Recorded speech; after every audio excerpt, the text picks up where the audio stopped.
बार की बात है, एक राजा था। उस राजा को एक रात सपना आता है। वह सपने में देखा है कि उसके सारे दांत एक एक करके गिर रहे हैं। अब जब राजा सुबह उठना है तो हैरान हो जाता है और अपने सपने का मतलब जानने के लिए वो अपने महल में एक ज्योतिषी को बुलाता है और उसे अपने सपना बताता है।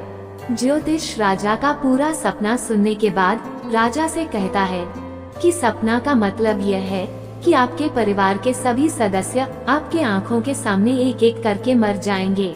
ये सुनने के बाद राजा को बहुत गुस्सा आता है और वह ज्योतिष को जेल में बंद कर देता है। अब अगले दिन राजा दूसरे ज्योतिष को अपने महल में बुलाता है और उसे अपने सपने का मतलब पूछता है। वह ज्योतिष मुस्कुराते हुए राजा से कहता है कि महाराज, इस सपने का मतलब यह है कि आपकी उम्र आपके परिवार में सबसे लंबी होगी। राजा ज्योतिष का ये जवाब सुनकर खुश हो जाता है और उसे बहुत सारे सोने के सिक्के इनाम में दे देता है। दोस्तों, दोनों ज्योतिषी का कहने का मतलब एक ही था, लेकिन कहने का तरीका अलग था, शब्द अलग था, लेकिन मीनिंग एक ही था। इसी तरह अगर आपके पास बोलने का सही तरीका है, बात को बोलने के लिए सही शब्द, सही अल्फाज है, तो आप नेगेटिव बात को भी पॉजिटिव तरीके से बोल सकते हो। बिल्कुल इसी तरह एक बार एक अंधा आदमी रास्ते पर भीख मांग रहा था।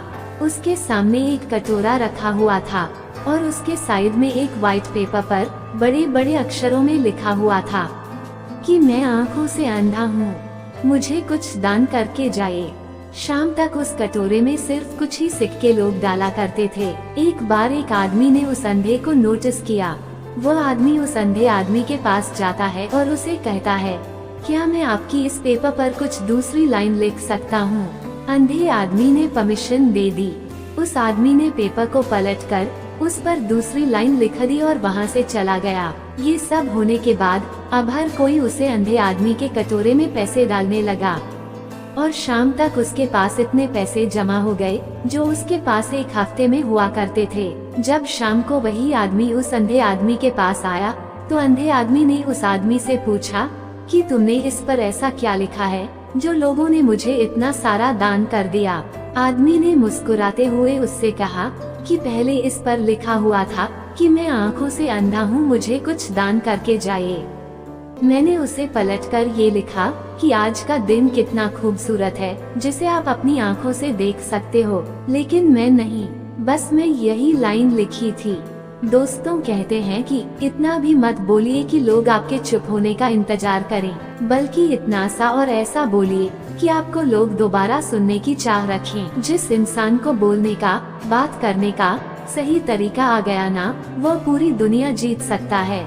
मोबाइल देखने से और घंटे घंटे तक रील स्क्रॉल करने से और गेम्स खेलने से आपको झूठी खुशी तो मिल सकती है, लेकिन असली दुनिया में आपका कोई भी औकात नहीं और यही कड़वी सच्चाई है। इसलिए असली दुनिया में जीना सीखो और सही तरीके से बात भी करना सीखो।